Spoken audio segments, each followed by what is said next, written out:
से आप सभी को हृदय से अभिनंदन करते हुए आपको बधाई देता हूं और धन्यवाद भी ज्ञापित करता हूं।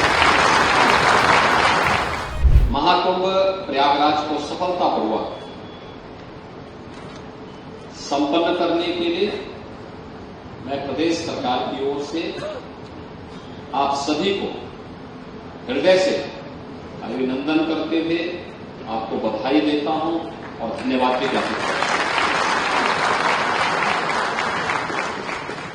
अभी शास्त्रीय व्यवस्था के अंतर्गत 13 जनवरी से 26 फरवरी के बीच यानी पौष पूर्णिमा से महाशिवरात्रि के बीच महाकुंभ का जो आयोजन था उसका समारोह हुआ है। लेकिन हमारी प्रशासनिक और पुलिस व्यवस्था की ओर से जो आयोजन हुआ है, इस आयोजन को समेटने के अंतिम चरण की कार्रवाई प्रारंभ होगी और यह आपके जीवन के लिए भी एक अलौकिक, अद्भुत और अविस्मरणीय क्षण है। इतने बड़े आयोजन के साथ आपको बहुत कुछ देखने, सीखने और जानने का एक अवसर प्राप्त हुआ होगा। देश का हर व्यक्ति क्यों अभिभूत है, दुनिया का जो भी प्रयागराज में आया है वह क्यों अभिभूत है। पैसा सरकार पहले भी खर्च करती थी, व्यवस्थाएं पहले भी कम और ज्यादा होती थी, लेकिन पब्लिक का स्केल इस पैमाने पे नहीं हो पा रहा था। कुछ तो कारण रहे होंगे और कारण अगर आप जाएंगे तो उसके मुख्य 2 ही कारण हैं। एक, हर स्तर पर व्यवस्था के प्रति जवाबदेही का होना। हर एक व्यक्ति ने अपने अपने स्तर पर उस जिम्मेदारियों के निर्वहन करने के लिए पूरे प्राणपण से जुटने का प्रयास किया है, ऑनरशिप की। हम असफल तब होते हैं जब हम एक दूसरे के ऊपर जिम्मेदारी डालने का प्रयास करते हैं। हम असफल तब होते हैं जब हमारा ध्यान समस्या को देख करके हम स्वयं धैर्य खोने लगते हैं। लेकिन हम सफल तब होते हैं जब समस्या को समस्या न मान करके हम समाधान की ओर जाते हैं, तो हमें रास्ते भी मिलते हैं और हम सफलता की नई ऊंचाई को प्राप्त करते हुए एक नए प्रतिमान को भी गढ़ने का काम करते हैं। और प्रयागराज महाकुंभ ने उस प्रतिमान को गढ़ने का काम किया है। 66 करोड़ 30 लाख से अधिक श्रद्धालु जनों का आना है और प्रयागराज महाकुंभ के इस स्केल का अंदाजा वही लगा सकता है जो प्रयागराज में आया हो। देश के किसी कोने में बैठ करके या प्रदेश के किसी कोने में बैठ करके या दुनिया के किसी कोने में बैठ करके अनर्गल टिप्पणी कोई भी कर सकता है, लेकिन जो आया अभिभूत होते गया। उसने स्वच्छता की भी सराहना की, व्यवस्था की भी सराहना की,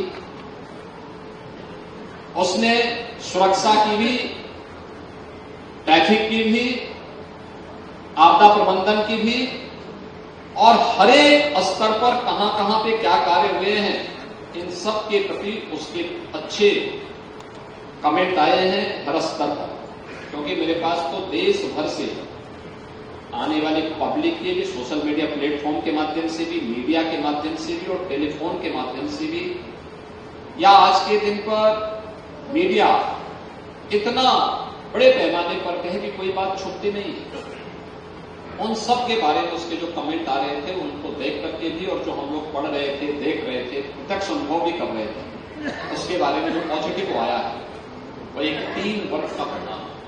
आदरणीय प्रधानमंत्री जी का मार्गदर्शन था, जो उनका विजन था वह आपने जमीनी धरातल पर उतारने का काम किया। लेकिन इस शास्त्रीय व्यवस्था के अंतर्गत महाकुंभ की पूर्णाहुति तो हुई।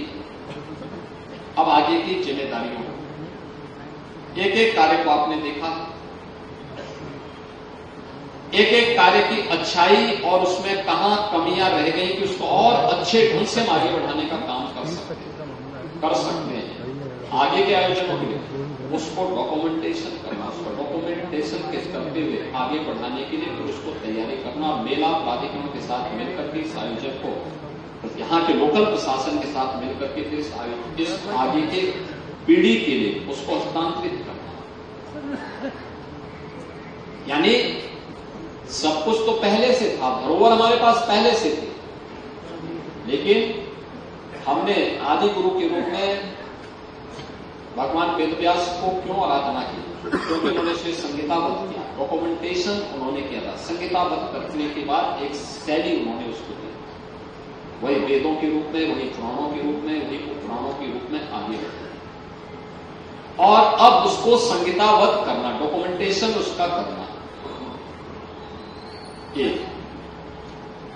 इतना बड़ा आयोजन हो जाए।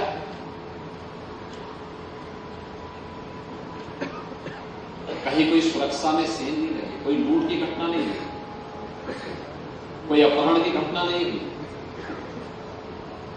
कोई हत्या नहीं हुई, कोई जबरन डकैती करने का कार्य नहीं किया,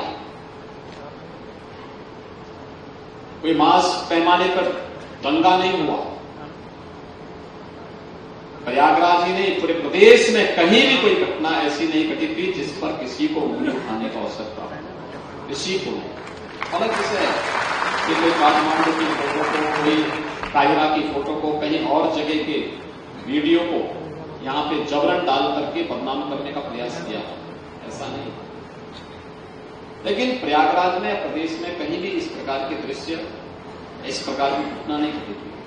भीड़ थी, उसका प्रेशर भी था, वाहनों के भी आवागमन के माध्यम थे, उसका भी दबाव था। हम लोग स्वयं उस दबाव को महसूस कर रहे थे। जो फील्ड में रहे होंगे उनके दबाव को, उसके तनाव को हम सहज अनुमान लगा सकते हैं। और इसीलिए उसका डॉक्यूमेंटेशन होना अत्यंत महत्वपूर्ण होगा। और मेला प्राधिकरण को भी, स्थानीय प्रशासन को, पुलिस और प्रशासन दोनों को मिलकर के उसको तैयार करने की जिम्मेदारी लेनी होगी, जिसको हम उसको फिर एक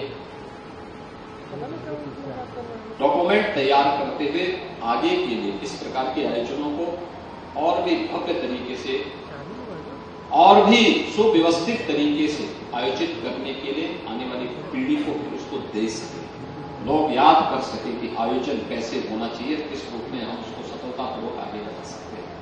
क्योंकि यही धरोहर है और यही विरासत है, पीढ़ी दर पीढ़ी आगे बढ़ती है। दूसरा, जो कुछ भी यहां पर वर्तमान में है उसके बारे में अभी से कार्य योजना तैयार करना। अस्थायी जो संपत्ति है, अस्थायी संपत्ति और प्रयागराज सिटी की है। प्रयागराज और उससे जुड़े हुए जो नेबरिंग डिस्ट्रिक्ट हैं उनको, उनकी कनेक्टिविटी से है, उसका लाभ यहां के लोग लेंगे। प्रयागराज आने वाला हर श्रद्धालु लेगा, हर नागरिक लेगा। अस्थायी में भी दो प्रकार के, एक चेकअप ग्रेड सुरक्षित रखेंगे, पैंटून हम लोग कुछ अन्य जनपदों में जाएंगे, कुछ यहां पे हम आगे के लिए